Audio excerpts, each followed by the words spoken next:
폭우가 많이 쏟아지고 어두운 가운데에 구름이 잔뜩 끼어서 많이 캄캄하기도 하고 답답하기도 하고 그런 상황이 있었지만 오늘 드디어 맑고 청명한 날씨가 되었네요.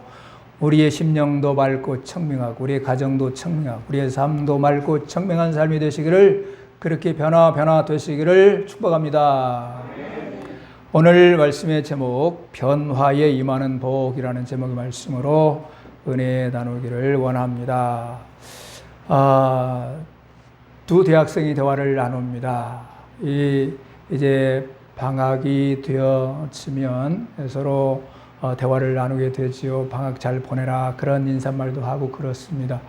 그래서 이제 서로 대화를 나누는 가운데서 한 친구가 얘기를 합니다. 나는 신학기가 되면 변화될 거야, 새로워질 거야. 그러니까 옆에 있던 친구가, 그래, 변화된 모습 기대할게, 방학 끝나고 보자, 방학 잘 보내 하고 인사하고 서로 헤어졌습니다. 방학이 끝나고 신학기가 되었습니다. 그래서 이제 변화하겠다고 한 친구를 찾는데 그 친구가 보이지 않는 것입니다. 아무리 차이도 없는 거예요. 찾고 두리번 찾고 있는데 그때 옆에 누가 툭 치는 것입니다. 나야 하고 나타났는데 보니까 알아볼 수가 없어. 변화되어도 정말로 멋지게 변화됐어요. 얼굴을 뜯어 고친 것입니다. 다 뜯어 고쳤어. 그래 잘 알아볼 수가 없을 정도로. 여러분, 우리의 마음의 중심이 변화되어야 할 줄로 믿습니다. 내 마음이 제대로 변화되어야 하는 것이 겉이 아니라 속, 우리의 중심이 깨끗하고 온전히 변화되어야 하는 것입니다. 여러분, 우리 사회의 여러 상황 속에서 또 정치, 경제, 사회, 문화 다양한 측면에 요즘의 문제들이 참 많이 등장을 하고 있습니다. 여러분, 새로운 정권이 들었을 때마다 새로운 정치, 새 역사, 또 새로운 문화, 사회를 만들어 보겠다고 그렇게 주창을 하고, 또 그러면서 다른 여러 상황의 각도에서 제도를 고치고 애를 씁니다. 그런데 여러분, 우리가 사회 저변에 깔려있는 비리의 문제, 여러 죄의 문제들, 여러분 변화됩니까? 여전한 것 같습니다. 왜 이렇듯 여전하게 비리는 비리대로 죄의 문제들은 다양하게 여전하게 그렇게 등장을 하는 것일까요?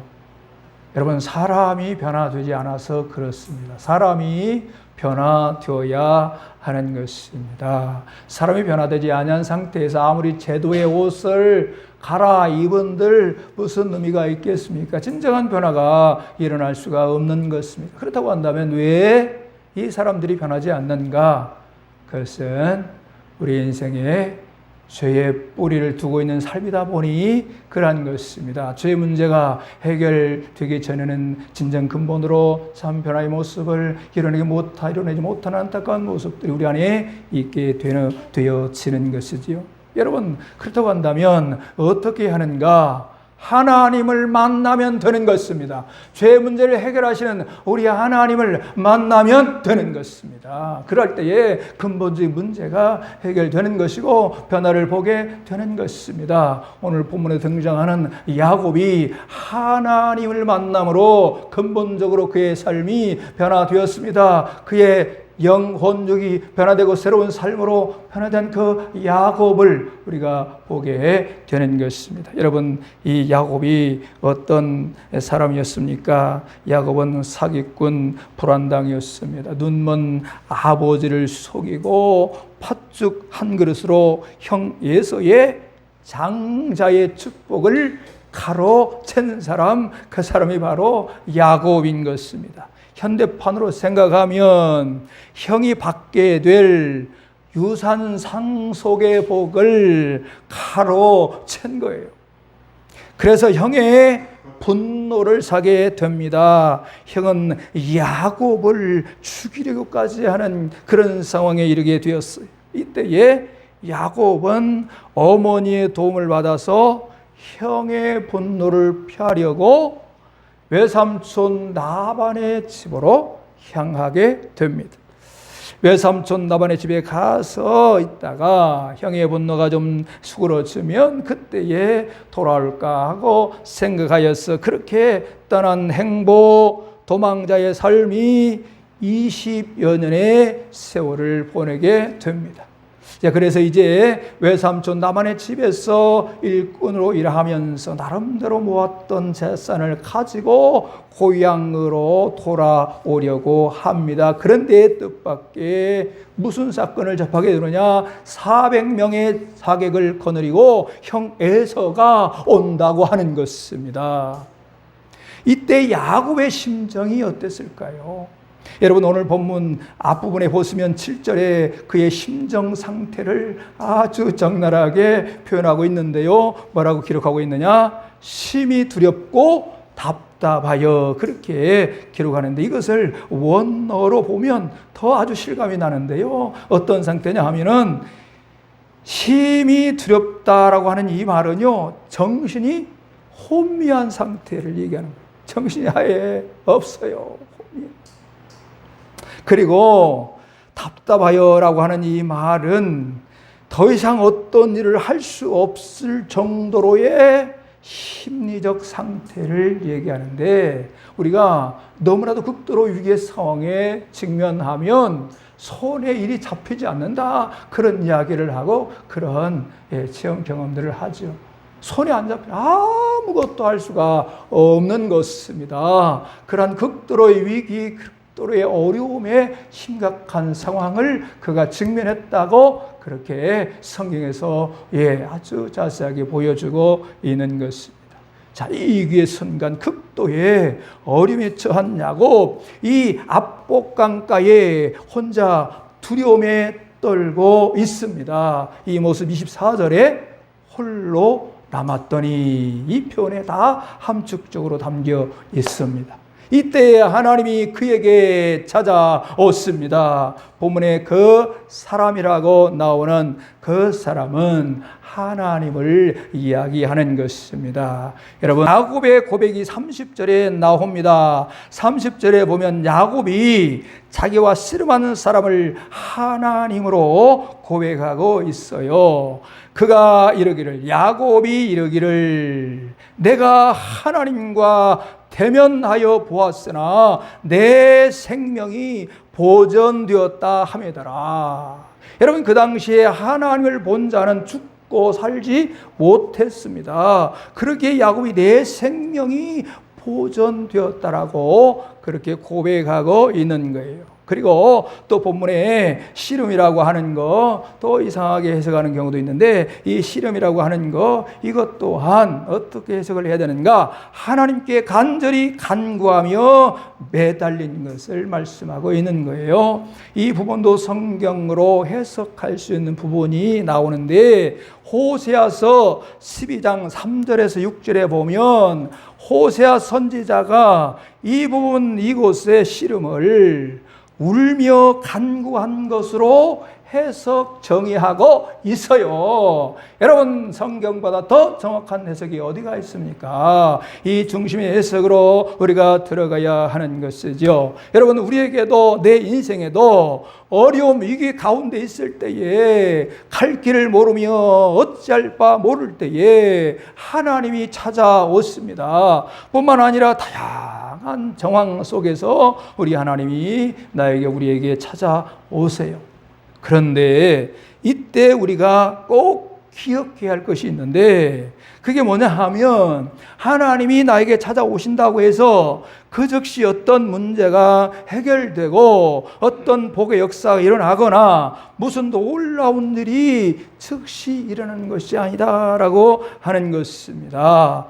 물론 특별한 경우가 있긴 하겠지만, 그러나 모든 것이 하나님의 뜻하심 가운데 하나님의 방법대로 하나님의 때에 역사하세요.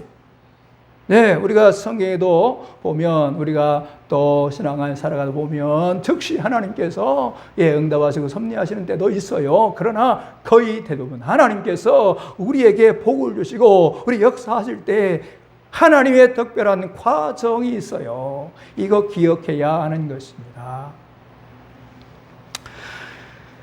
여러분, 그 과정, 그게 무엇인가? 여러분, 왜 하나님께서 우리에게 그런 과정을 주시는가? 변화시키시기 위하여. 변화시키시고 그 이후에 하나님이 복의 복을 더하시기 위한 그 변화의 과정, 이게 반드시 있다라고 하는 것입니다. 오늘 본문에서도 이 사실을 발견하고 우리의 삶 가운데서도 이 부분이 있다는 것을 우리가 깨달아야 하겠다. 하나님은 야곱에게 찾아오셔서 바로 복을 주시지 않았어요.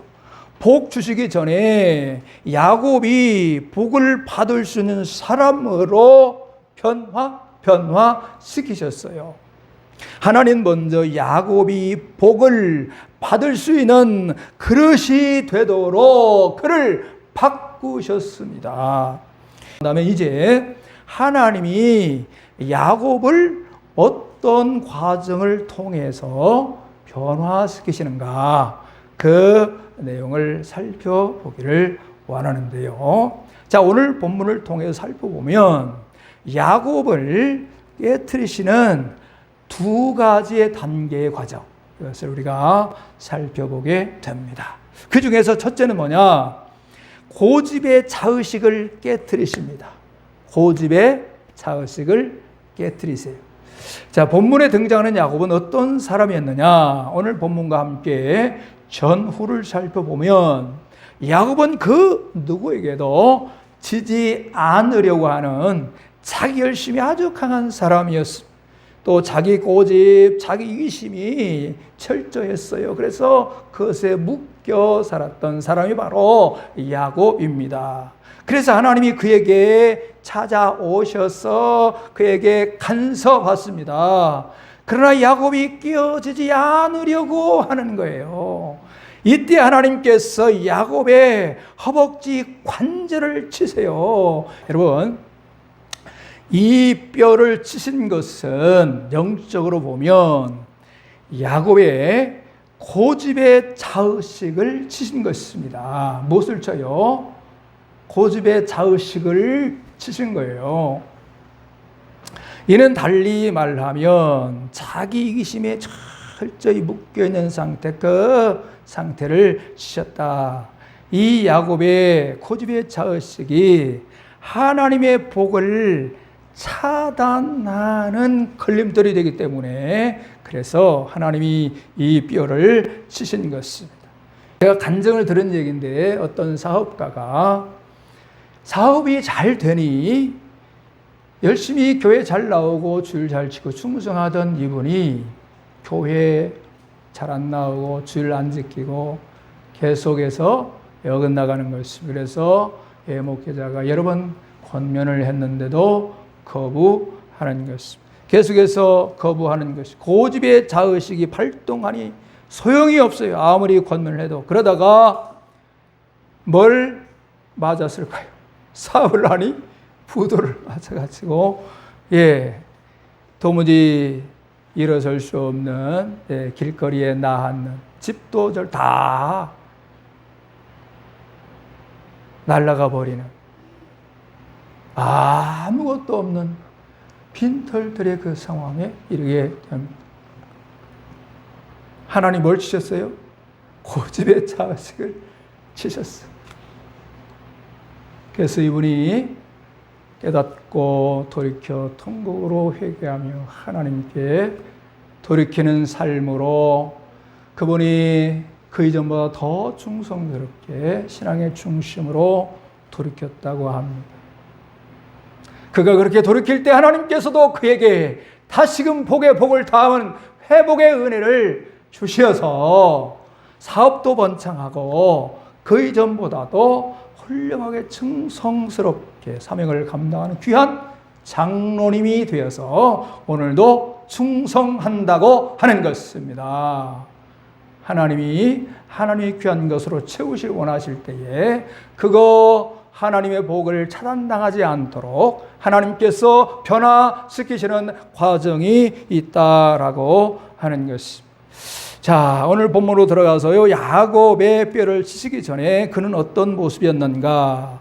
야곱은 위기를 벗어나기 위해서 두 가지의 방법을 취하는데, 하나는 뭐냐? 예물을 앞세워서 형의 마음을 달래보려는 전략. 자, 20절이 이 사실을 말해주고 있는데, 야곱이 말하기를 내가 내 앞에 보내는 예물로 형의 감정을 본 후에 대면하면 형이 혹시 나를 받아주리라 함이었더라. 또 하나의 방법은요, 하나님께 부탁하는 것인데 9절 이하에 보면 지난날 말씀을 생각하면서 하나님께 간구하는 모습을 보여줍니다. 여러분, 이 부분만 보면 야곱은 하나님을 철저히 신뢰하는 것 같아요. 그런데 13절 이하에 보면 그렇지가 않습니다. 9절에서 11절까지는 하나님께 기도를 해놓고 13절 이하 그 후에는 인간적 방법을 앞세우고 있어요. 자, 이런 경우를 한마디로 어떻게 말하지요? 양다리 걸치기예요. 양다리 걸치기. 야곱은 양다리 걸치기를 하고 있는 것입니다. 우리에게는 이런 모습이 없기를 바랍니다. 기도는 하지만 전적으로 하나님을 신뢰하지 않고 한쪽에서는 인간의 방법을 앞세우는 것. 하나님께서는 이런 야곱을 깨트리시기 위해서 허벅지 관절을 치신 거예요. 여러분, 이는 하나님께서 야곱을 복 주시기 위하여서 변화시키시기 위한 첫 번째 단계인 것입니다. 자, 두 번째 단계로 넘어가면 야곱을 변화시키는 과정 두 번째, 그게 뭐냐? 야곱이라는 이름을 깨트리시는 거예요. 야곱이라고 하는 이름을 깨트리시는 거예요. 27절 보시면 이런 대목이 나옵니다. 내 이름이 무엇이냐? 그렇게 묻습니다. 이르되 야곱이니이다. 여러분, 하나님께서 야곱의 이름을 몰라서 부르셨을까요? 그것이 아닙니다. 야곱이 지금까지 어떤 존재로 살았는지 그것을 들추어 내시기를 원하시는 거예요. 야곱이니다. 야곱이라는 이름은 강도, 도둑, 불안당, 사기꾼이라는 의미를 갖고 있습니다. 실제 야곱이 그렇게 삶을 살았어요. 그래서 그 실존 자체를 그가 또한 고백을 하죠. 야곱입니다. 야곱 자신의 정체를 그가 드러냅니다. 강도입니다. 불안당입니다. 사기꾼입니다. 하나님 앞에서 너의 이름이 무엇이냐 물으심을 통해서 이 야곱으로 하여금 자신의 정체를 토해내게 하나님이 하심에 그가 다 토해내는 그 모습을 보여줘. 제가 야곱인데 강도입니다. 도둑입니다. 사기꾼입니다. 그러면서 토해내는 것, 이게 무엇입니까? 회개하는 거예요. 회개. 자기의 삶의 정체를 토로하며 하나님 앞에 회개하는 모습입니다. 하나님께서는 이렇게 야곱을 깨트리시는 과정을 통해서 변화시키시고 이때 드디어 야곱에게 축복한지라. 여러분, 하나님께서 우리를 변화시키시고 우리 집사님들을 변화시키시고 나를 변화시키시고 아무개야 부르시면서 그에게 축복하신지라.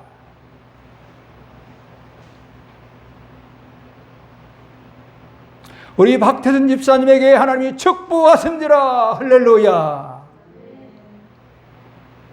이 무슨 말이에요? 하나님이 우리 집사님에게 복을 주신다라고 하는 의미인 것입니다. 하나님이 나에게 우리에게 복을 주시기를 소원합니다. 그 전에 우리를 뭐 하신다? 변화시키시는 일로 믿습니다.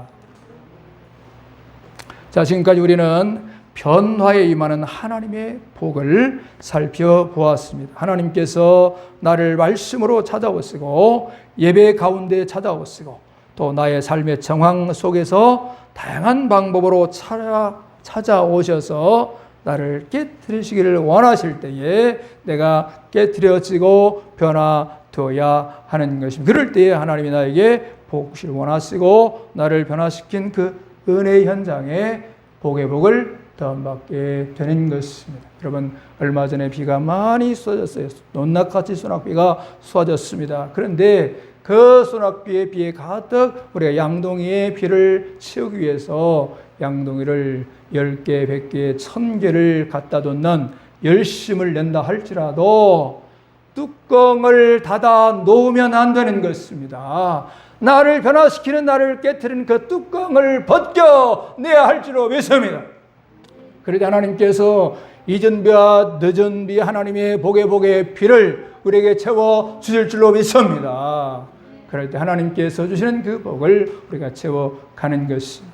우리가 어떠한 맛있는 음식을 해서 그릇에 담아야 하는데 그릇을 깨끗이 닦아야 하는 과정이 필요한 것입니다. 여러분, 그러한 것처럼 우리가 하나님 앞에 회개하며 깨끗하게 정결하게 준비되어야 할 그릇이 요구받게 되어지는 것입니다. 하나님께서 우리에게 찾아오셔서 너의 뚜껑을 벗어내거라, 너의 그릇을 깨끗이 준비하거라. 하나님께서 때에 따라 우리에게 각종 필요한 복을 가지고 이 시간도 우리에게 함께 임하셔서 우리에게 채워주시기를 원하시는 것입니다. 여러분, 뚜껑을 벗겨내시고 복받을 그릇을 준비하시기를 축원합니다.